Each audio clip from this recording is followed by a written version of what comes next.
How do you collect and invest in autographs at the same time?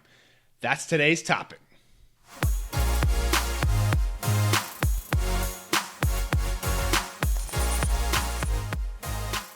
All right, hey everybody, welcome back to another episode. I am your host, Matt Powers of the Power Sports Memorabilia Show. Thank you again for joining me.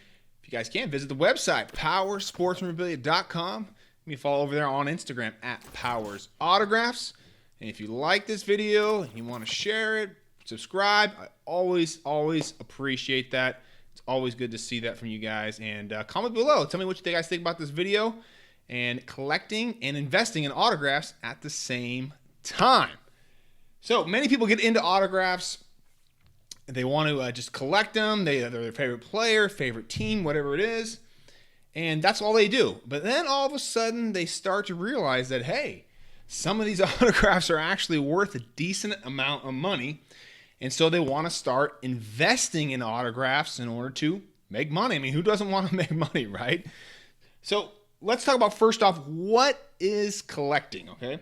Collecting is you have favorite autographs in your collection that no matter what anybody else says, these are your favorites, okay? They could be a bench warmer to a Hall of Famer. Maybe it's a guy that went to your high school or a guy that went to your college, whatever it is. They're your favorite player, team, and you get them on any type of item that you want. Funkos, baseballs, jerseys, whatever it is. You don't care what anybody else says. This is your guy, your team, and you really enjoy stuff, okay? That's what collecting is all about. You buy it because you enjoy it and it makes you happy regardless of what happens to it monetarily, okay? Whether it goes up, down, you're not even paying attention to it. You don't even know what it's worth, okay? That's what collecting is, okay? You're picking up stuff that you like. If it goes up in value, great, but it's not a deal breaker for you, okay? So let's talk about what investing is, all right? Investing is kind of basically the complete opposite there. We're taking all the emotion out of everything, okay? And we're buying an autograph strictly for the purpose that it goes up in value. That's all we're looking at it to do. I don't care if I'm a Yankee fan and this player's on the Red Sox. Not a big deal. I could care less. I think his autograph's going to be going up in value, and my main goal is to make money. So how do we combine collecting and investing, though? Because a lot of us still want to be collecting here, but we also want to be collecting players that are our favorites, but also ones that are going to be going up in value over time.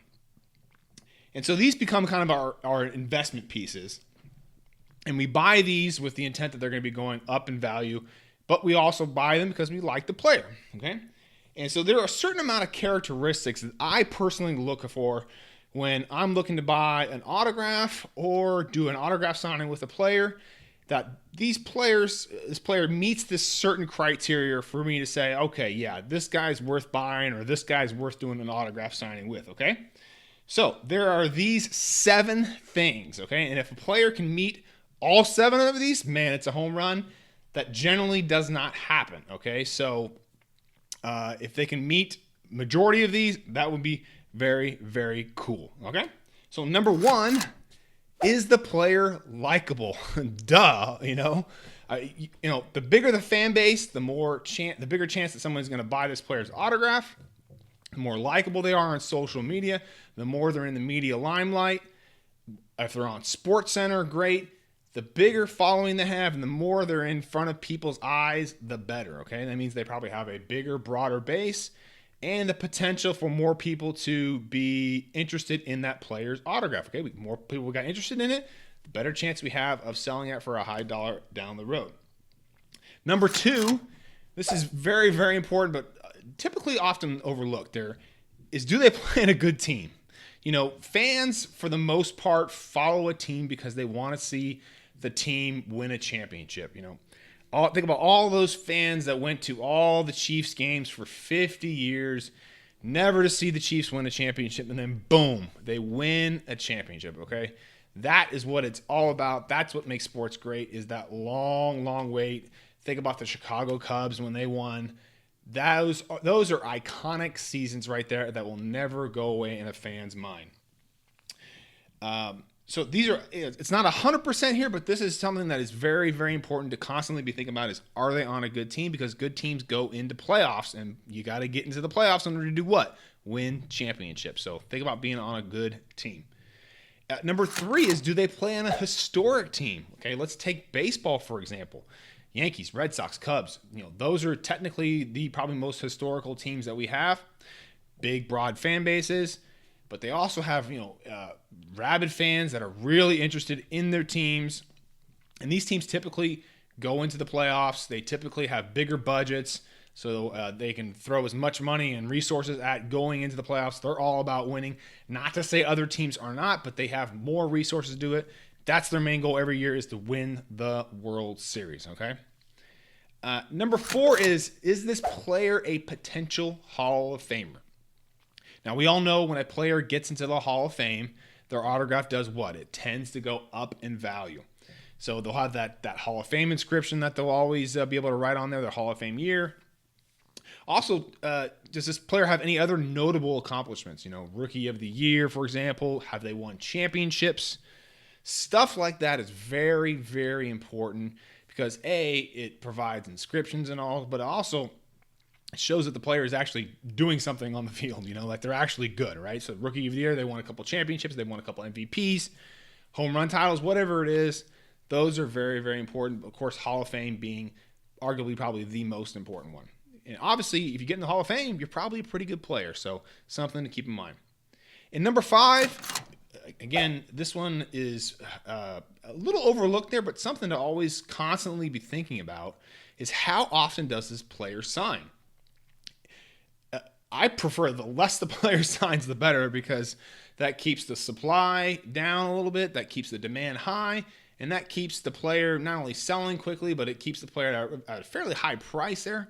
So when a player is at a little bit of a higher price, it kind of creates this really crazy demand for it. Look like Tom Brady, for example. People know that they can't get Tom Brady's autograph every single month. It's not like Joe Montana where he's signing 10 to 12 times a year. Tom Brady does one signing a year. So when that autograph signing comes out, boom, people want it. They know they're going to have to wait another year to get something, or if they've got something specific they want to get done, they've got to do it now because Tom Brady is not signing again anytime soon. So very, very limited supply. Low supply, high demand equals a higher price there. Michael Jordan, for example, very high in demand, doesn't do autograph signings where you can send stuff in, but his pricing is not going down anywhere. Obviously, big high demand as well. So investing in a guy that signs a lot, like a Joe Montana, for example, it doesn't make a whole bunch of sense unless it's like a game used or one-of-one type piece. So just something really, really keep in mind. How often does this player sign if you're looking to invest and also collecting them in the same time? Because the less is always better in the long run. You may pay more for it now, but in the long run, it's going to be better because there's going to be less supply out there. Speaking of pricing, number 6, how good is the pricing right now? Because obviously we want to buy low and sell high. Buying Tom Brady right now, maybe at a $3,000 helmet, is that going to go up in value? Potentially. How much? I don't know. You could take a look at guys like Patrick Mahomes now. His helmets are in the 800 range, 700-800 range. Is he comparable to Tom Brady right now? No, but what something you want to look at is, does this player have the potential to win a few more MVPs, a few more championships? That's going to increase their pricing there. So we're looking at it right now. Hey, is this player got a chance to do that? Take a guy like Patrick Mahomes. Does he have a chance to win a few more MVPs and a few more championships? Absolutely. So you can look at his pricing compared to Tom Brady and say, wow, I think Patrick Mahomes is actually probably pretty affordable right now. And I would argue that he is affordable. Guy just won a championship for the Kansas City Chiefs. In most people's opinion, he's arguably the best player in the NFL right now. I think he's way undervalued, so something to keep in mind.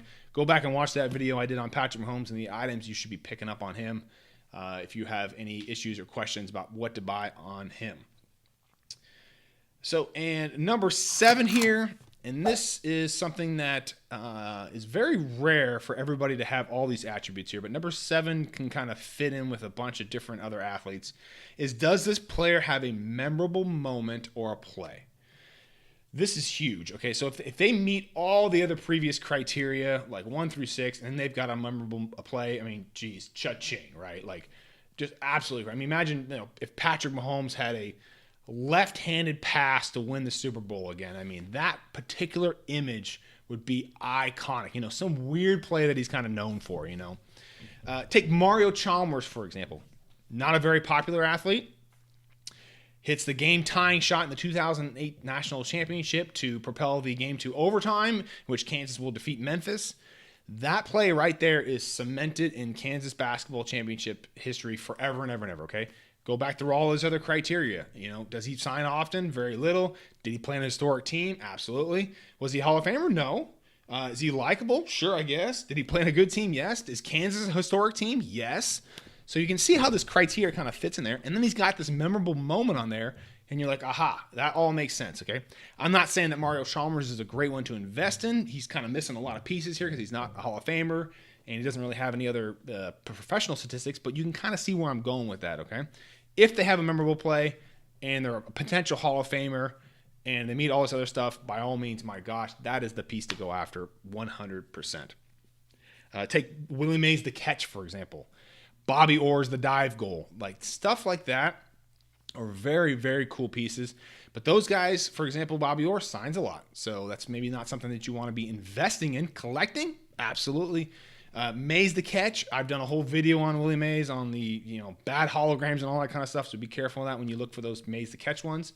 But if you find an authentic Mays catch one right now, holy crap, the thing's going to be worth so much money in the future because it's the play of arguably the greatest baseball player of all time, okay? So hopefully this kind of helps you guys kind of figure your way out between collecting and investing. But remember, when we're investing, we want to be buying stuff that obviously we like, but potentially that other people are going to like as well. And I would definitely be picking up premium items like jerseys or limited edition pieces of players that you like that fit all this criteria that we talked about today. But remember, you got to keep it fun and enjoyable, okay?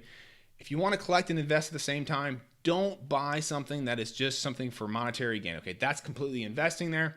If you want to keep it fun and entertaining, buy the guys that you like on the teams that you like, but buy, again, premium pieces, maybe one-of-one pieces, but also ones that fit as many of these criteria as possible, and you'll see those items pay off big time for you in the future. So, again, hopefully it helps you guys out there. If you guys got any questions on this, let me know. Again, visit the website, powersportsmemorabilia.com. Also, give me a follow over there on Instagram at PowersAutographs, and I will see you guys on the next episode.